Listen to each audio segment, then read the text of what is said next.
교회에서 우리가 자주 사용하는 말들 중에 한편으로는 동의하지 않을 수 없으면서도 또 다른 한편으로는 그냥 마음에 들지 않는 말들이 몇 개가 있습니다. 그 중에 하나가 죄 없는 자가 먼저 돌로 치라는 말씀입니다.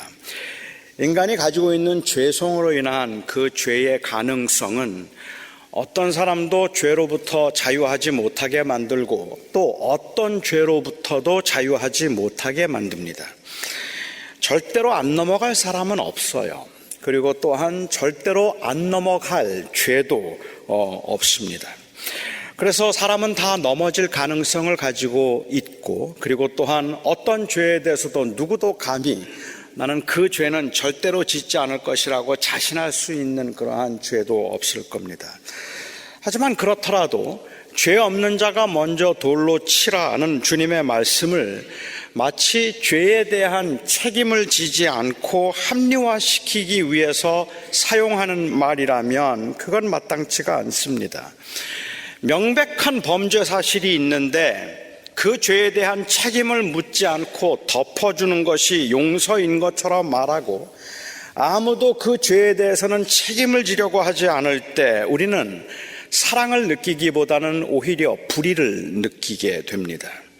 책망과 징계는 미움이고 가리고 덮어주는 것은 사랑이라는 이 극단적인 이원화는 사람을 세우기보다는 오히려 사람을 넘어지게 만들기 십상이고 또한 그래서 그 사람들이 속해 있는 공동체를 어지럽게 만들 수도 있습니다.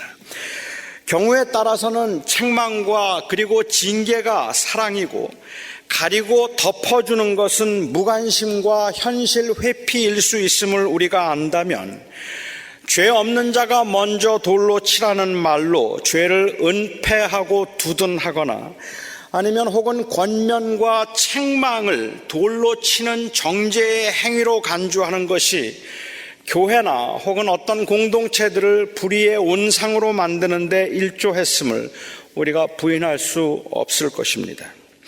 주님께서 죄 없는 자가 먼저 돌로 치라고 말씀하신 것은 사람에게는 다 누구나 죄의 가능성이 있기 때문에 아무도 판단하거나 혹은 남을 그 죄를 정죄할 만한 자격이 없으니까 남의 잘못이나 남의 허물에 대해서 판단하거나 혹은 지적하지 말라고 말씀하시는 것이 아니라 오히려 죄 없는 자가 먼저 돌로 치라는 말씀은 계급과 신분에 의해서 스스로를 의롭게 여기지 말라는 말씀이었습니다. 그러니까 죄 없는 자가 먼저 돌로 치라고 하신 그 말씀은 자기 스스로를 의롭다고 생각해서 그래서 다른 사람들을 판단하고 있는 바로 그 스스로를 의롭게 여김으로부터 비롯된 그 무정함을 주님께서 말씀하신 것이었다면 우리는 잘못된 것들은 지적해야 될 것이고 시정해야 할 것이지만 물론 사랑으로 해야 할 것입니다. 비슷한 말이기는 한데 제가 쉽게 동의하기가 어려운 또 다른 하나가 있다면 그것은 우리 중에 가룟 유다와 다르지 않은 자가 어디에 있는가라는 말입니다. 예수님을 배반하고 팔았던 유다처럼 유혹에 빠져서 예수님을 배반할 수 있는 가능성은 누구에게나 있으니까 우리도 가룟 유다와 다를 바 없을 것이라고 사람들은 말합니다. 예수님을 실제로 배반한 사람이 있다고 할지라도 그래도 그 사람을 우리가 함부로 정죄할 수 없음은 우리도 곧 가룟 유다와 같은 사람들이기 때문이다라고 말을 하는 거죠. 틀린 말은 아닙니다.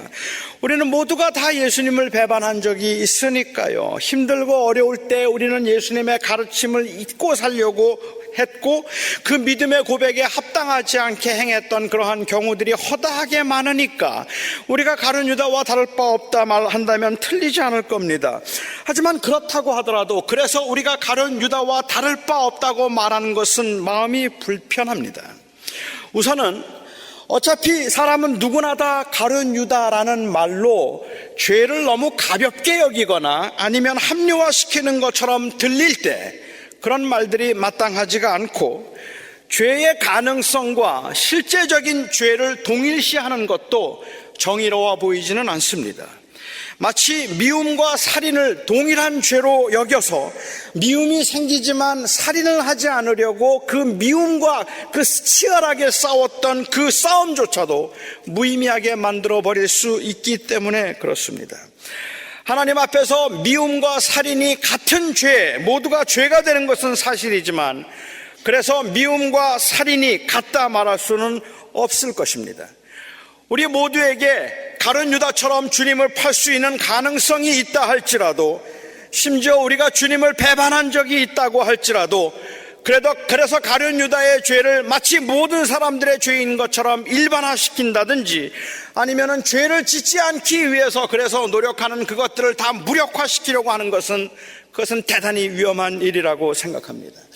예수님께서 말씀하시면서 예수님께서 사람을 형제를 미워하는 자마다 이미 살인한 자라고 주님께서 말씀을 하셨지만, 주님께서 그렇게 말씀하시면 마치 자기는 살인이라고 하는 행위를 범하지 않았기 때문에 하나님 앞에 의롭다고 생각했던 그 사람들에게 하나님 앞에서는 그 스스로의 행위에 의해서 의롭다함을 여김을 받을 수 있는 사람은 아무도 없다는 것을 주님께서 지적하기 위해서 하신 말씀이었을 뿐이지, 그래서 미움과 살인은 같은 죄이기 때문에 사람을 미워한 것이나 살인하는 것이나 똑같으니까 똑같이 취급해야 된다는 의미로 하신 말씀은 결코 아니었다는 말입니다.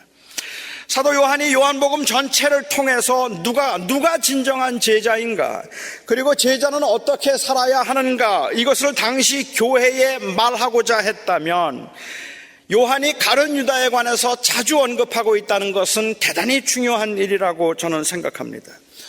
사도 요한은 흔들리고 넘어지고 죄를 짓는 사람들이 다 가룟 유다와 같은 사람들이라고 말하고 싶어 하지 않습니다.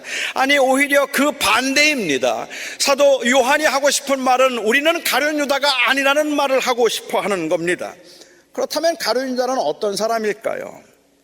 가룟이 무엇을 의미하는가 하는 것에 관해서는 의견이 여러 가지 의견들이 있습니다만, 일반적으로는 이 가룟이라고 하는 것은 지명일 것이라고 보는 입장이 그 대체적이니까 아마도 여기에 가룟인 유다라는 말은 가룟 출신으로서 유다라는 이름을 가진 시몬의 아들이었다고 그렇게 저는 전제하고 이야기를 풀어보도록 하겠습니다.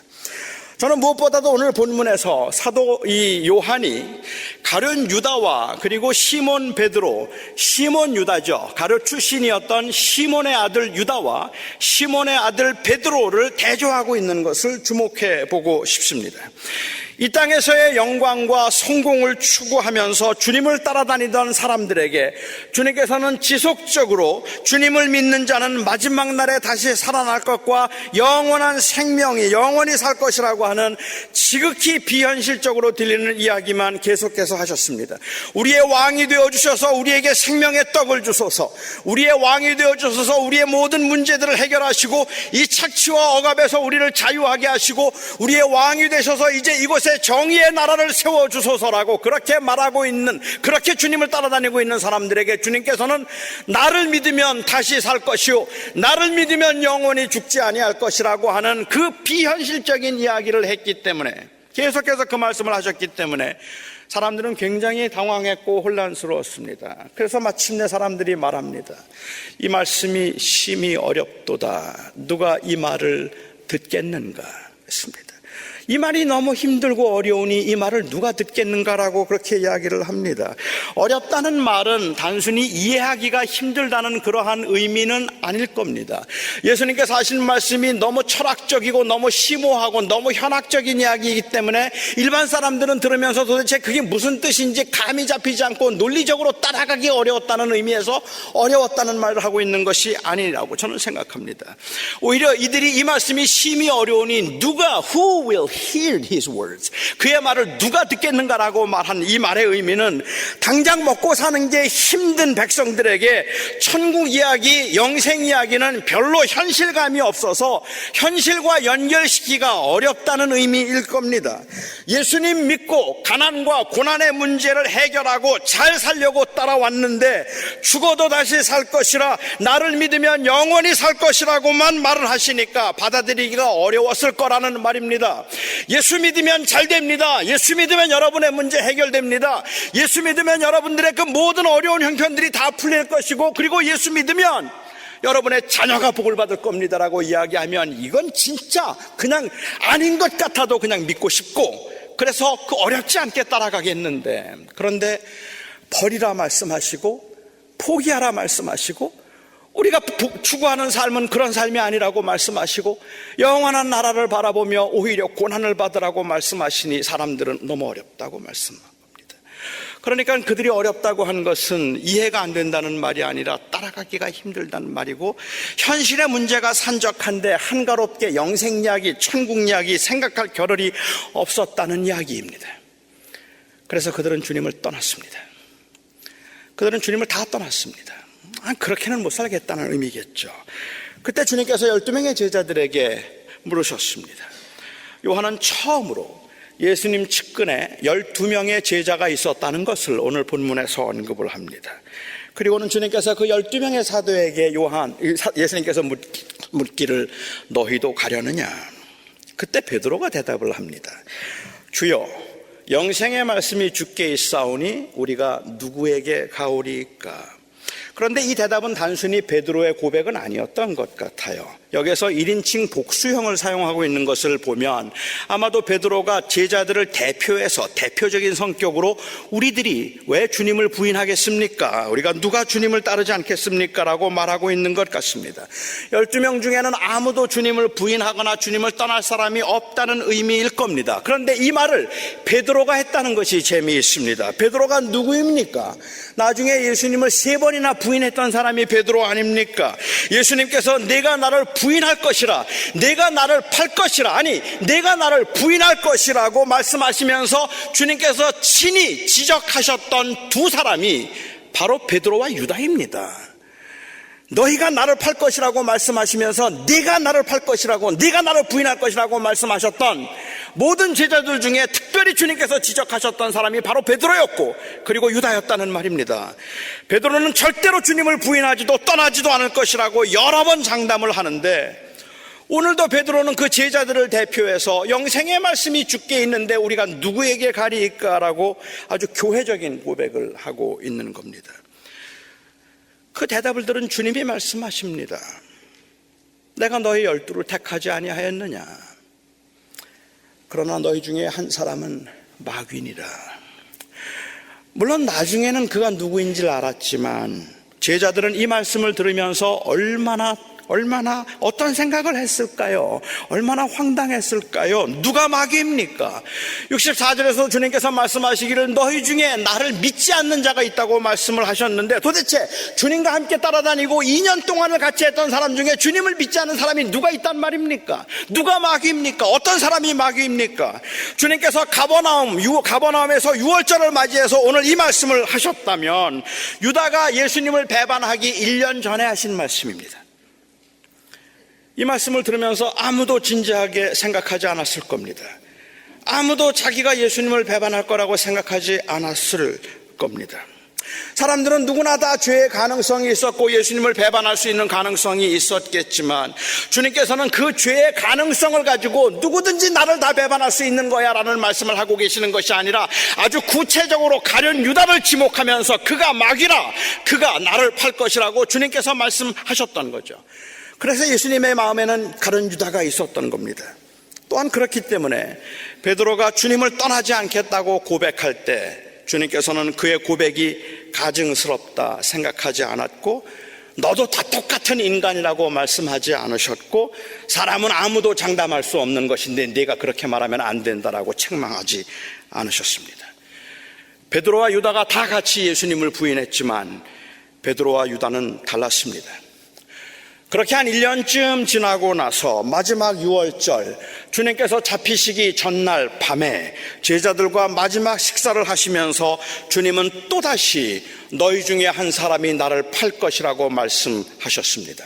1년 전 주님께서 가버나움에서 유월절을 지나시면서 이제 그 가버나움에서 주님께서 이제 너희 중에 한 사람은 마귀라 나를 팔 것이라고 말씀하실 때는 제자들이 뭐 그런 일이 있겠는가라고 생각하고 그 말을 깊이 듣지 않았겠지만 예수님께서 잡히시기 전날 밤 너희 중에 한 사람이 나를 팔 것이라고 말씀하실 때 제자들의 마음은 이제 달랐습니다. 1년 전과는 달랐습니다. 정말 두려웠기 때문입니다.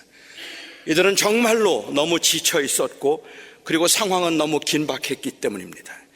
예수님을 잡으려고 작심한 그 당시 지도자들의 의도가 노골적으로 보이기 시작하면서 예수님의 제자들은 그들이 잘못될 수 있다는 생각을 하기 시작했습니다.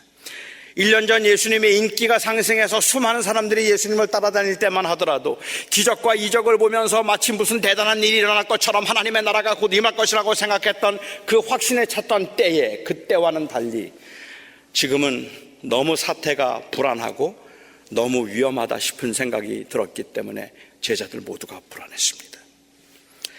그런데 주님께서 그때 또다시 너희 중에 한 사람이 나를 팔리라 라고 말씀하십니다. 그때 제자들은 돌아가면서 한 명씩 예수님께 물었습니다. 12명 모두가 다 물었습니다. Is it I, Lord? 주님, 납니까? 너희 중에 한 명이 나를 팔리라고 말씀하시는데 주님, 납니까? 주여, 내니까?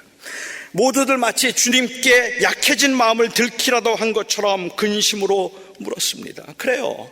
모두가 다 그래요.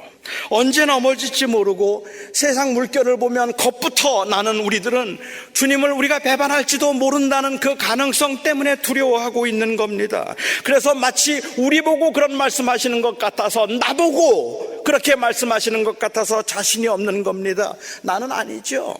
Is it I?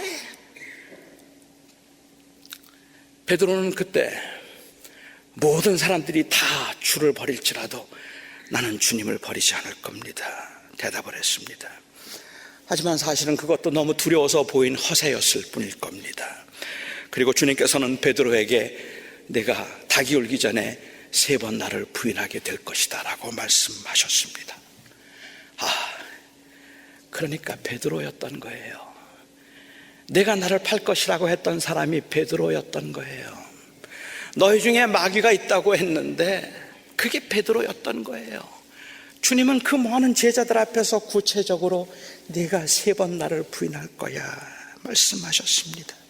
1년 전에 주님께서 너희 중에 한 사람은 마귀라고 했던 그 사람, 나와 함께 식사하는 중에 나와 함께 이 그릇에 손을 담그는 자 중에 한 명이 나를 팔리라고 하셨던 그 사람, 그가 바로 베드로인 거예요. 그런데 아니었습니다. 비록 3번이나 예수님을 모른다고 했지만 베드로는 아니었습니다. 주님이 말씀하셨던 사람은 유다였습니다. 비록 베드로는 너무 두렵고 너무 놀라서 아니라고, 절대로 그럴 리가 없다고 그는 말했지만, 그렇게 자기가 부인하면서도 그 부인조차도 확신할 수 없었던 베드로였지만, 그래서 두려웠지만 주님은 베드로 보고 하신 말씀이 아니었습니다. 그렇다면 베드로와 유다가 뭐가 다른데요? 뭐가 다른가요? 사도 요한은 처음부터 달랐다고 말합니다. 유다는 처음부터 메시아에는 관심도 없었고 영생에도 관심이 없었습니다. 그는 예수님을 따라다니고 예수님의 말씀을 들으면서도 언제나 예수님을 이용하려고만 했습니다. 예수님이 십자가에 돌아가시기 전 그 엿새 전에 식사를 하시는 중에 나사로의 누이였던 마리아가 예수님의 발에 지금으로 한다면 한 3만 불쯤 되는 향유를 그 향유를 예수님의 발에 부은 적이 있었습니다. 그때 가룟 유다는 진노했습니다. 가룟 유다는 마구 화를 내면서 이 돈을 가난한 자에게 주는 게 낫지 어찌하여 발에 부어서 허비를 하느냐라고 그렇게 막 야단을 칩니다. 너무 예수님스러운 말입니다. 예수님은 원래 그러신 분이셨으니까. 그러니까는 가룟 유다는 화를 내면서, 아니 이 3만 불이면 가난한 사람들에게 얼마나 많은 도움을 줄 수 있는데, 그런데 이것을 그냥 발에 부어버릴 수가 있느냐고 그렇게 막 진노를 하는 거죠. 그런데 요한은 그때 이렇게 증언합니다. 그가 이렇게 말하면 가난한 자들을 생각함이 아니요 그는 도둑이라. 돈꾀를 맞고 거기 넣은 것을 훔쳐감이러라. 그는 처음부터 돈에만 관심이 있었던 사람이라는 말입니다. 그러니까 그는 주님의 말씀을 붙들고 살아가고 싶지만 연약하고 두려워서 쓰러지고 흔들렸던 사람이 아니라 처음부터 주님과는 상관이 없었던 사람입니다. 그게 바로 베드로와 다른 점입니다. 주님께서 너희 중에 한 사람이 나를 팔리라고 말씀하셨을 때 베드로도 근심하면서 Is it I? 하고 물었고, 유다도 근심하면서 Is it I, Lord라고 물었습니다. 주님, 나는 아니죠. 주님, 나는 아니죠. 모두 다 근심해서 물었습니다. 베드로는 넘어질까 두려워서 물었고, 유다는 들킬까 두려워서 물었습니다. 베드로는 자기가 아니기를 바라는 마음으로 물었고, 유다는 예수님이 모르기를 바라는 마음으로 물었습니다. 베드로는 자기의 연약과 그 악함이 너무 안타까워서 물었고, 유다는 그 악함과 약함을 감추기 위해서 물었습니다. 저는 여러분들에게 오늘 다시 한번 묻고 싶습니다. 여러분이 가룟 유다 같은 사람이십니까? 아니면 여러분은 베드로 같은 사람이십니까? 보란듯이 멋지게 믿음으로 살아내지 못함이 늘 죄송하고 오히려 주님의 이름을 욕되게 하는 삶을 사는 것 같아서 너무 불안하지만 그래도 이 자리에 있음이 은혜인 줄 알아서 주님을 붙들고 싶은 사람들이 여러분들 아니십니까? 비록 눈에 보이는 것들에 울고 웃으며 살고 있지만 그래도 영원한 하나님의 나라를 바라보며 견뎌내고 용서하려 하고 극복하고 싶은 그 간절함이 사무쳐서 고개조차 들지 못하는 분들이 여러분들이 아닙니까? 예수님을 주님으로 믿고 진심으로 따르고 싶은데 그게 안 돼서 안타까운 분들, 그래서 두려운 분들 여러분들이 아닙니까? 그런데 어떻게 여러분들이 가룟 유다입니까? 그런데 어떻게 여러분들이 가룟 유다입니까? 그런데 어떻게 우리의 형제들이 가룟 유다입니까? 그런데 어떻게 우리 주변에 흔들리고 넘어지는 사람들을 가룟 유다라고 할 수 있습니까? 넘어져서 가룟 유다인 것이 아닙니다. 스스로 두려울 만큼 죄의 유혹에 흔들림이 있어서 그래서 가룟 유다인 것이 아닙니다. 아니, 오히려 그건 가룟 유다가 아니라는 증거일 수도 있습니다. 그 사람 가룟 유다는 처음부터 주님을 사랑하지 않던 사람입니다. 그 사람은 처음부터 주님에게는 관심이 없던 사람입니다. 그러니까 여러분들이 비록 약하고 부족하지만 나는 유다 같은 사람이라고 말하면 안 되는 겁니다. 여러분은 베드로 같은 사람입니다. 여러분은 매일 흔들리고 넘어지고 장담했다가도 번복하고 그리고 절대로 잘 해보겠다고 생각하고 주님 사랑하며 살겠다고 다짐했다가도 죄의 유혹과 눈에 보이는 것들에 흔들려 넘어지고 있기는 하지만 그래서 여러분들이 가룟 유다는 아니에요. 여러분들은 베드로일 겁니다. 그렇기 때문에 주님은 약함과 쓰러짐에 상관없이 누구든지 나에게 오는 자는 내가 버리지 아니하고 나를 찾는 자에게는 영원히 목마르지 않는 생수를 주겠다고 하셨습니다. 아무리 내가 많이 넘어진다 할지라도 진심으로 주님이 필요해서 주를 찾는 자를 주님은 버리지 않겠다고 말씀하십니다. 저는 주님께서 처음부터 주를 사랑하지 않고 하나님의 나라에 관심도 없었던 이 사람을 왜 끝까지 데리고 다니셨는지 잘 모르겠습니다. 짐작해볼 만한 여러 가지 이유는 있겠죠. 아르터 핑크라고 하는 그 유명한 목회자는 예수님께서 이 예수님을 사랑하지도 않는 가룟 유다를 3년 동안 데리고 다니셨던 그럴듯한 이유 6가지를 제시했습니다. 저는 그 이유를 잘 모르겠습니다. 하지만 주님께서 그 가룟 유다를 그 가운데 두신 것은 마지막 때까지 알곡과 가라지를 함께 두어서 알곡을 다치지 않게 하라고 하신 예수님의 말씀처럼 왜인지는 모르지만 그게 교회의 현상인 것은 사실입니다. 저는 오늘 비록 주님을 바라보면서 살려고 하지만 뜻대로 되지 않아서 정말 답답하고 두려운 마음으로 주님, 내가 주를 배반할 자입니까? 라고 묻는 분들에게 말하고 싶습니다. 주여, 내니까 너무 두려워서 근심에 가득해서 마치 나 같아서 주님, 납니까? 를 묻는 여러분들에게 주님께서는 이렇게 말씀하시리라고 확신합니다. 넌 아니야. 너는 유다가 아니니라.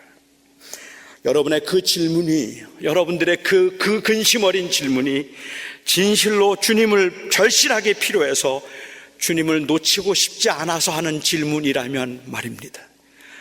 여러분들이 그 죄를 감추기 위해서 이 세상에서 여전히 내 나라를 세우고 싶은데, 하나님을 이용해보고 싶은데, 그럼에도 불구하고 그 하나님 앞에 내가 하나님을 이용해서 나는 이 세상에서 최고가 될 겁니다라는 그 궁극적인 목적을 이루기 위해서 스스로를 속이고 하는 질문이 아니라 정말 예수님이 필요해서, 정말 하나님의 말씀대로 살고 싶어서 묻는 질문이라면 주님은 여러분들에게 너는 아니야 라고 말씀하실 것입니다.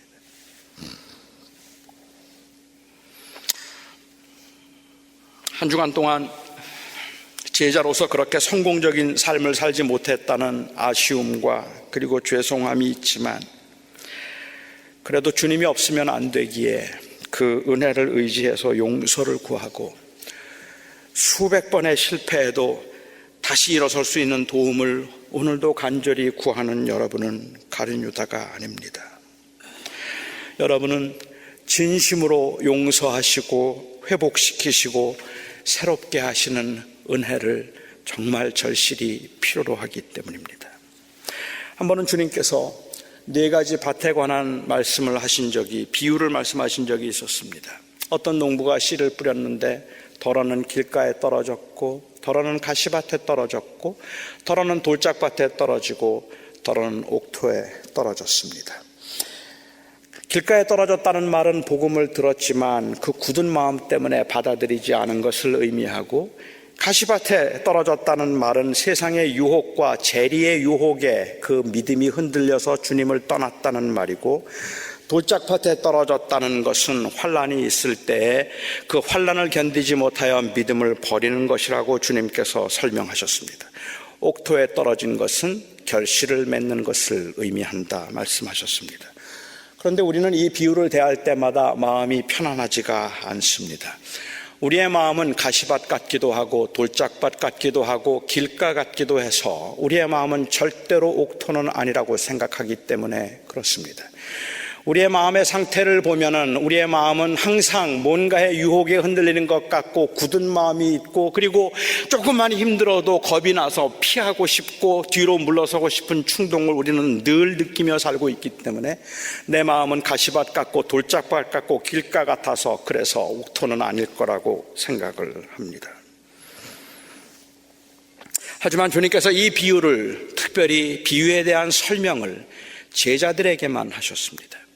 비유는 모든 사람들에게 하셨지만 이 비유에 대한 설명을 제자들에게만 하신 의도는 모든 사람들이 다 흔들리고 넘어진다 할지라도 옥토에서는 열매가 나는 법이니 낙심하지 말라는 의도였습니다.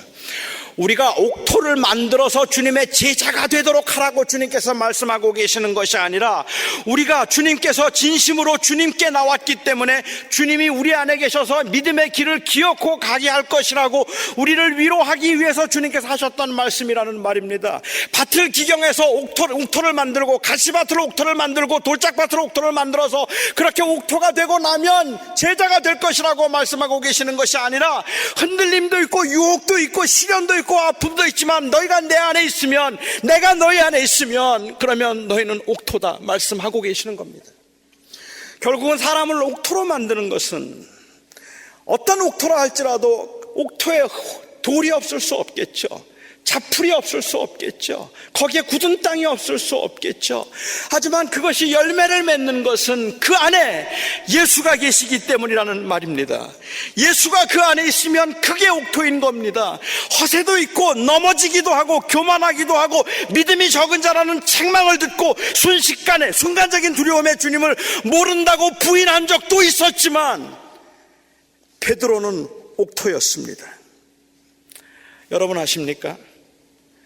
예수님을 따라 다녔던 3년 동안 가룟 유다는 한 번도 실수한 적이 없었습니다. 한 번도 그는 그의 허점을 보여본 적이 없습니다. 3년 동안 예수님을 따라다니면서 그는 그야말로 아주 치밀하게 자기를 감출 수가 있었기 때문에 믿음이 없다는 말을 들어본 적도 없었고, 하는 예수님께서 그를 책망하실 만한 그러한 과감한 믿음의 행동을 해본 적도, 그리고 넘어진 적도 그에게는 없었습니다. 허물 하나 드러내지 않고 주님을 3년을 따라다니며 그 돈꾀를 맡았던 요직에 있었지만 유다는 옥토가 아니었습니다. 왜냐하면 그 안에는 예수가 없었기 때문입니다. 베드로는 수없이 넘어지고 흔들리고 주님 앞에 야단도 참 많이 맞았죠. 그런데 그는 옥토였어요. 그 안에 예수가 있었기 때문입니다. 가장 중요한 질문은 내가 흔들리는가? 내게 의심이 있는가가 아니라 예수님에 대한 우리의 마음이 진심인가 하는 것입니다. 내 마음이 진심인지조차 모를 만큼 심하게 흔들릴 때에도, 그래서 이 진심이 아니라면 너무 두려워서 주님 앞에 그 진심인가를 묻고 싶은 여러분들은 유다일 수가 없습니다. 그게 저는 믿음이라 생각하기 때문입니다. 베드로에게는 그 마음이 있었고 유다에게는 처음부터 그 마음이 없었습니다. 다시 묻고 싶어요. 여러분은 유다이십니까? 정말로 유다이십니까? 베드로는 아니십니까? 베드로라면 여러분들이 그래요, 주님, 나는 베드로예요 라고 그렇게 고백할 수 있다면, 실패의 수치로 고개를 들지 못하던 베드로를 찾아와서 내가 나를 사랑하느냐고 3번이나 주님께서 물으셨던 그 질문에 너무 자신이 없고 너무 두려워서 이제는 내가 주를 위하여 죽겠나이다라는 말 함부로 할 수도 없는 그러한 처절하게 상처받은 깨어진 모습이지만, 그럼에도 불구하고 그러지 않을 수가 없어서 아주 조심스럽게 내가 주를 사랑하는 줄 주님 아십니다, 이렇게 대답했던 베드로처럼 우리도 정말로 자신이 없어서 떨림이지만 대답할 수 있습니다. 내가 주를 사랑하나이다. 왜요? 예수님이 내 안에 계시기 때문입니다. 그 예수님이 우리의 생명이시기 때문입니다. 기도하겠습니다. 나의 아버지 하나님, 왜 이렇게 약한지, 누가 당신도 가룟 유다하고 똑같다고 말하면 그냥 고개를 땅에 떨굴 수밖에 없고, 나는 아니라고, 절대로 아니라고 부인할 자신도 용기도 없을 만큼이나 그렇게 연약한 게 저희들입니다. 그런데 주님, 그런 저희 안에 주님이 계신 것을, 주님이 찾아오신 것을 저희가 믿습니다. 예수님이 우리 안에 계시기 때문에 오늘 이 시간에도 정말로 부족한 모습이지만, 누가 너도 가룟 유다라고 말하면 할 말이 없지만, 그럼에도 불구하고 주님, 오늘 이 시간에 저희가 주님 앞에 고백하고 싶은 것, 하고 싶은 것은 다시 주님을 붙드는 것입니다. 회복되고 싶습니다. 일어서고 싶습니다. 주님과 동행하고 싶습니다. 사랑하는 아버지 하나님, 누구든지 나를 찾아오는 자는 내가 결코 버리지 아니하리라고 하신 주님, 그 예수 그리스도께서 우리 안에 계심을 감사합니다. 예수님의 이름으로 기도합니다. 아멘.